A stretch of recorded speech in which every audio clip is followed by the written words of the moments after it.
Hello, and I want to welcome you to another episode of Through Thick and Thin with my bestie, Ruthless, and I am Philomena, and we are going to discuss things that are on our mind or somewhere floating in our heads or in the zeitgeist out there. And I wanted to talk about, because I am very disturbed at all times, about President Trump and the Supreme Court nominee he's going to put forward.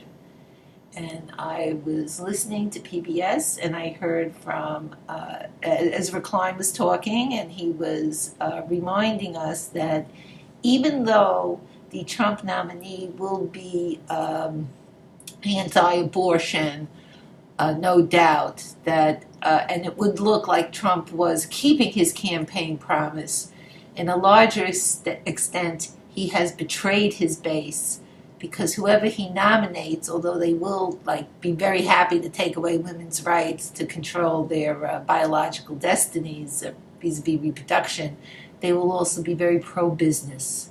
They will take rights away from the small guy. They will vest increasing amounts of power and control in the super rich and corporations. And I think that it would be advisable for those Trump supporters who voted for him on a populist program of cleaning up the swamp and draining the swamp to pay close attention to whether his nominee would do any such thing, or if they would only let the swamp become more muddy, be less friendly towards anything that would clean up the environment, etc. So it really is... Although it looks like he's keeping his campaign promises, if you dig a little deeper, he is once again betraying his base and will make their lives worse. So that's what I wanted to say before we start on any other topics. This is very sad.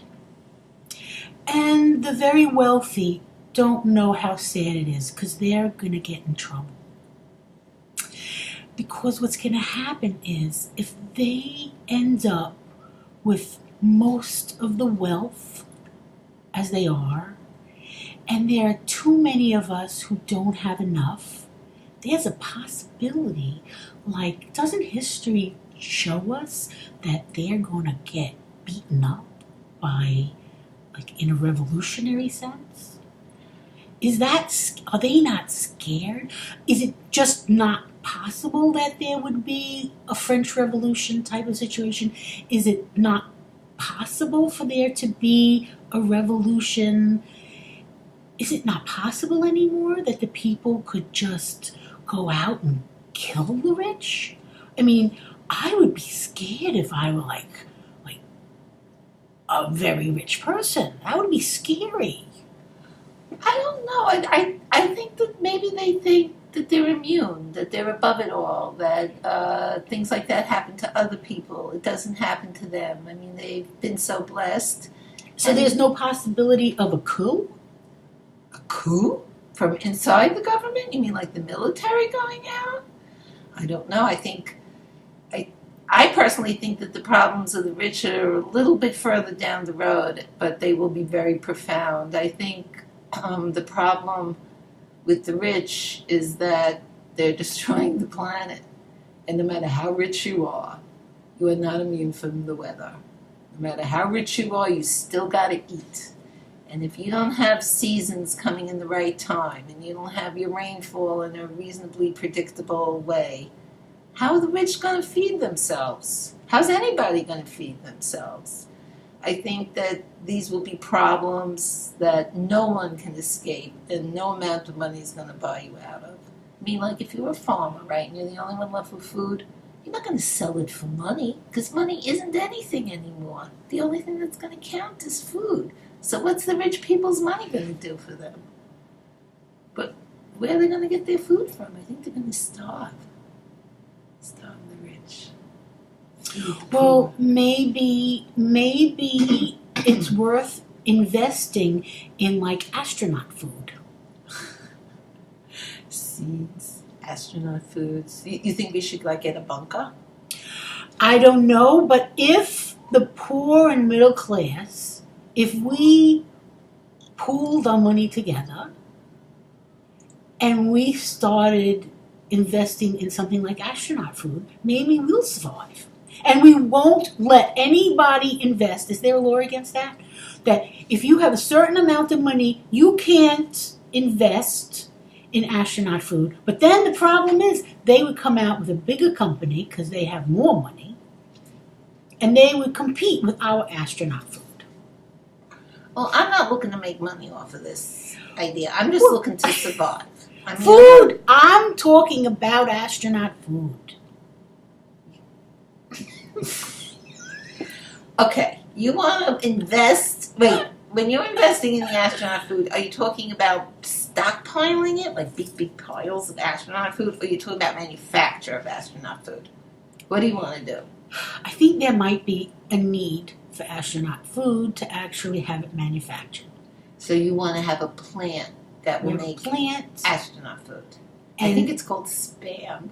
I think they're making it. Oh, okay.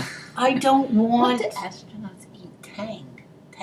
Isn't that in the old days? Do you think they Is eat? there modern astronaut food? We need to find out the modern astronaut food. If there's a food shortage, then astronaut food is meant to have a long shelf life. The thing is, you need water, right? Don't you need to hydrate astronaut food? I think so. Or it's like in tubes and they squeeze it out. Like Yes. toothpaste. Something like that. I think that's what they have. But you still need water. I'm just saying, all you Trump supporters out there, watch him. He's not going to keep his promises. He's going to screw you over. You're going to think you're like taking away a woman's right to have an abortion. Well, maybe yes, but what you're really going to lose is your rights. They're all going to go to the rich people. So They're those all gonna rich go to people, businesses and those rich corporations. people aren't going to be able to have those girlfriends anymore. Well, I Because think they'll make a girlfriend, those rich guys, they have girlfriends all Oh, over yeah, the place. yeah. They have a rich They're fucking my girlfriend, buddies. they make them pregnant, They bang send like them there's for no an tomorrow. abortion. Now they're not supposed to they're not allowed to have abortions. Then you know what? We should invest in hanger manufacturing. We should start hanger, the hangers from the dry cleaners. We should be making those hangers so when the women aren't allowed to go for abortions, the hangers, that's what they'll do. They'll use the hangers like they did, what they used to do. What? My personal opinion is the rich guys, like the Republican senator who knocks up his girlfriend and then she's got to have an abortion because he doesn't need the baby mama with the wife and the whole 9 yards. He'll fly her to Europe. He'll fly her to Europe. And she'll have her abortion there. She'll have her abortion there. She's not going to be coming to us so we could give her an abortion with a hanger. That'll be for all of you Trump supporters who find yourselves out there knocked up and you don't want to have the baby. You'll be coming to us and we'll do an abortion on you with a hanger. Okay. You think we should do that?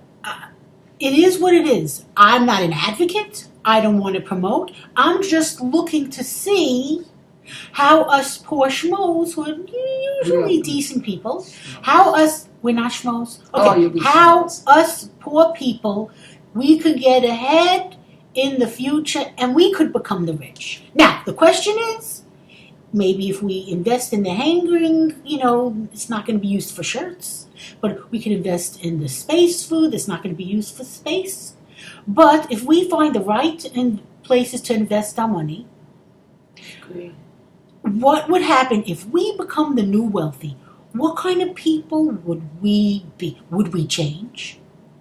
Would we become meanies and people who don't care and very selfish and don't care how we affect other people? What would happen to us, the new rich? Well, I don't think that I would change very much because, even though I would be newly rich, I'm still, really old. You know what I mean? Everything is sort of concretized. It's basically the same me. I would just have a lot of money. And in all truth, there's, nothing I want to buy. I mean, I'd like some work done on my house, so if there's anybody out there in our listening audience that is handy and would like to contact me, they could email us at the end. But there's really nothing I want. Well, you know what? What do you want? Well, I know that I don't want to close this, show, but we've got to go. We got to wrap it up. That's the expression they use in Hollywood. This is not Hollywood, but we know the expression. We gotta wrap it up. It's a wrap. It's a wrap. Ooh, want to get a wrap? Bye.